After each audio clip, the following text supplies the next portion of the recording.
Hi, I'm sad. Today, as I'm recording this video, there is about to be some sort of sports event thing called the Super Bowl. While I personally don't care about sports ball or anything related to bowls that are super, I do enjoy the fact that, hey, there's opportunity for a lot of really normalized eyes to take a glimpse of what is interesting about products that are thrown in front of them. Mostly it's beer. But ironically, among all those beer commercials, there's one commercial that's going to be airing tonight that will really make people drunk and sad. Oculus, Facebook, Meta is actually doing their own commercial, and they actually aired it a couple days ago, and the internet's going crazy about it. Not in the way that probably they would want people to go crazy about it. People have been calling the commercial a very sterile interpretation of the metaverse, and really just depressing in general.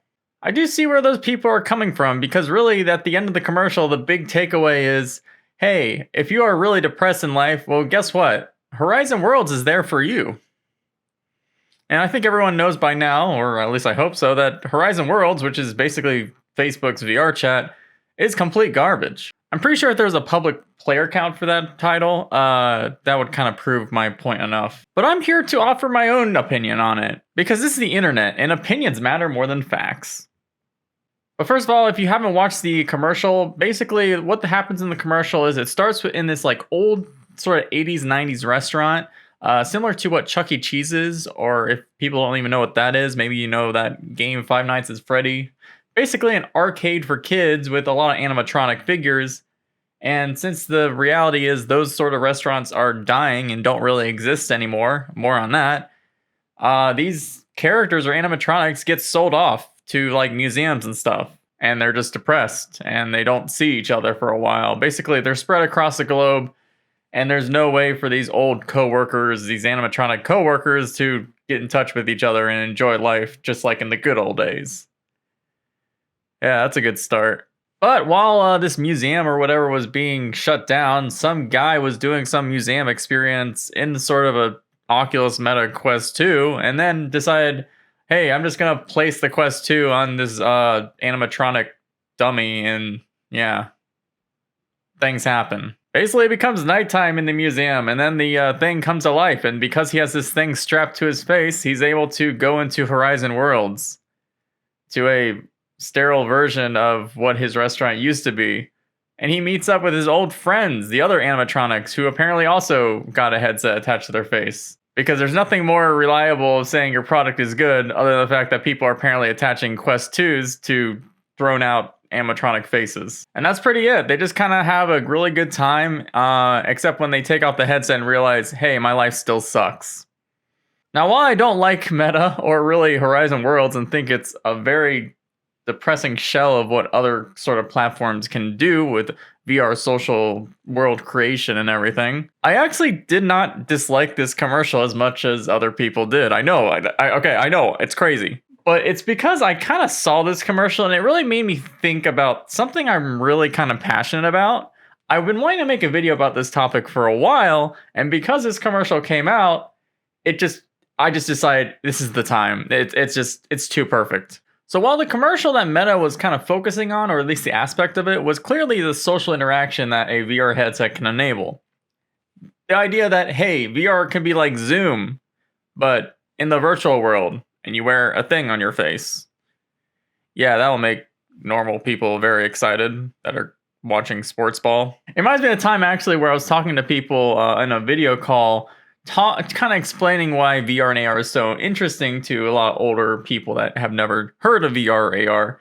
And when I explained the idea of basically allowing you to visit your family in this virtual world, similar to Zoom, but with like full experience, those people were like, well, I don't even really like seeing my family in Zoom. Why would I want to see my family while wearing a headset? And, that really changed my opinion. But that's beside the topic. I do think social VR is great. But I did not think this commercial really should have been showcasing just the social aspect. While we are social animals, I think they were so close to hitting a mark that it actually is uncanny valley territory for me. At the beginning of the video, I actually say that today they're going to be having the Super Bowl. Super Bowl 2022. or whatever it's called. And the reason I said that, which I normally don't do in videos, is because I thought this was a great way to preserve this moment of time in a video form. Preservation is key to a lot of interesting concepts. And I always felt virtual reality has the preservation power times 1,000. Let me explain. So I'm born and raised in Florida, about 30 minutes away from the Disney World theme parks, and I've pretty much just been so unused to it that I've seen those theme parks change over time, like crazy changes as time went on. I'm 27 years old. A theme park can change a lot in that time. And when a theme park goes through changes, they always have to tear down attractions or roller coasters or rides or what shows to make way for the new thing. Because in real world, we are limited by space or land or whatever you want to call it. It's a finite resource, so you have to tear down to rebuild. And I've always felt that it's great to see theme parks update their rides and things to new technologies to get a better experience. There was always just this somber, sad feeling when I would go back to the theme park and see a ride that I've kind of known since my childhood and know it'll never be there again. Virtual reality has a superpower to be able to preserve things like that in its full form. In fact, it's already being done by a lot of passionate people on VR chat creators. This past week, I went into a recreation of Epcot, which stands for the Experimental Prototype City of Tomorrow. It's basically the nerd theme park at Disney World. For me, that is my favorite theme park because I have a lot of nostalgia attached to it. I enjoy going through boat rides, going through a greenhouse, and yeah, there's something wrong with me. But someone almost recreated at a pretty large scale the entirety of the first half of Epcot. They had all the buildings. While the buildings were not fleshed out interior-wise, they had the actual layout and scale almost perfect. Not only that, I was able to bring a bunch of people with me and do a tour of what I remember from a lot of these buildings that don't exist anymore.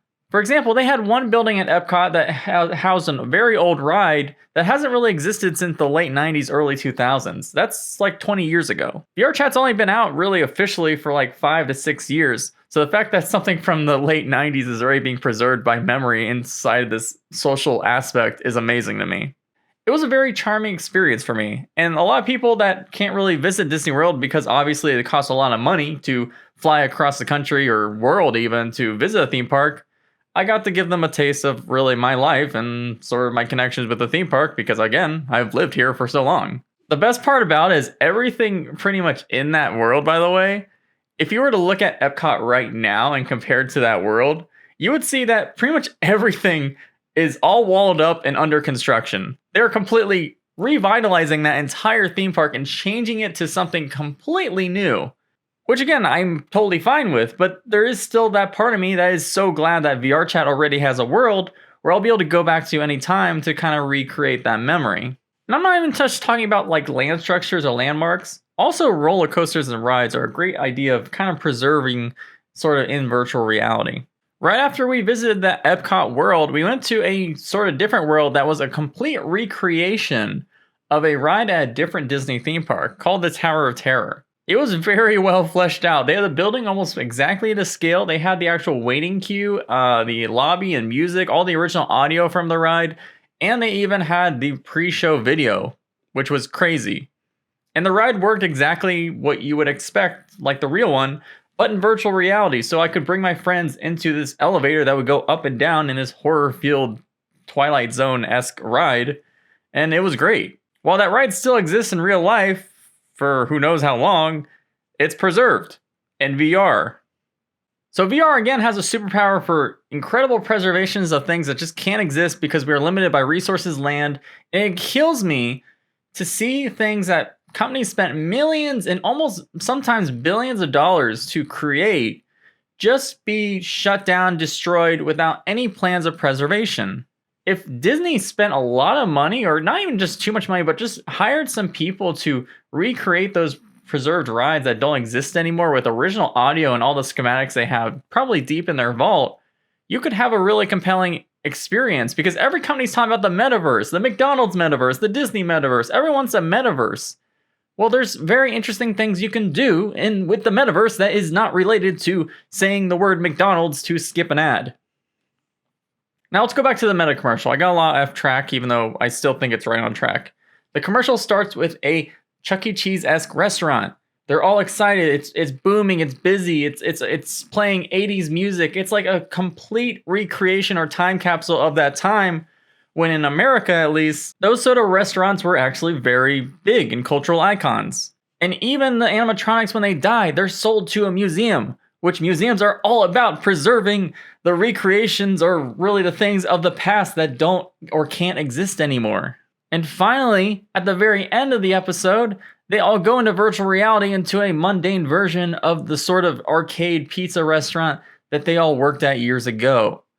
They were so close to really getting that idea of preservation that if I was the director for that thing, I would just cut out the entirety of the whole social aspect and really focus on the recreation of what was so big in the 80s that is not big today. So I do have one more story. There was one more world that I visited after the theme park stuff. And it was basically, the whole point was I wanted to recreate the experience that that commercial was trying to do, but in something that actually mattered and meant more to me. I was one of those kids that grew up during the time that these sort of pizza place animatronic arcade restaurants were large. To my memory, I had like 1 or 2 birthday parties actually at Chuck E. Cheese, and that doesn't even count my friends who also would hold their birthdays at the restaurant as well. It was a great experience for kids back in the 90s and like early 2000s still. These days, those restaurants are all closing. No one really goes to them, and they're not part of the culture anymore. But back then, they were. And there is a world in VR chat that not only just recreates the restaurant, but they recreate the animatronic stage shows exactly with all the exact audio, the exact model animatronics from the time, and the stages. You can switch between them all and play them. They also have like the games and sort of the actual prize booth that you would kind of play games and get tickets for. Well, that's not actually a working thing in the world. Again, they're preserving that every time you switch between the different stage shows, you would actually go to that era of Chuck E. Cheese. So I brought my friends to this very creepy thing. A lot of people that I was with, they were either too young to understand the cultural significance of Chuck E. Cheese, or they were actually never had a Chuck E. Cheese because they're across the world in Europe or maybe even Asia or whatever, where Chuck E. Cheese just wasn't a thing ever. And it was really interesting to explain to these people that never had that cultural experience of like, yeah, this was a big thing when I was growing up. And you can experience it virtually with all the creepy stage shows that I was kind of grew up with and probably made me part mentally insane. Basically, Meta was just so close. They were so close to really just showing something special about VR, rather than this depressing thing. They didn't have to show off the fact that things were dying. They could have showed off the fact that things can relive in VR. Yes, it's great to be able to talk to old friends, but like that's nothing new. VR doesn't really bring anything new to that. People are used to keeping in contact on the internet. But VR preservation is way more interesting than anything that a Zoom call can really recreate. Anyway, that was my rant video thing. I hope you enjoyed it, and yeah. Enjoy my crappy controller thing here too. I don't really know. That's a Steam Deck 3D print controller. I don't know.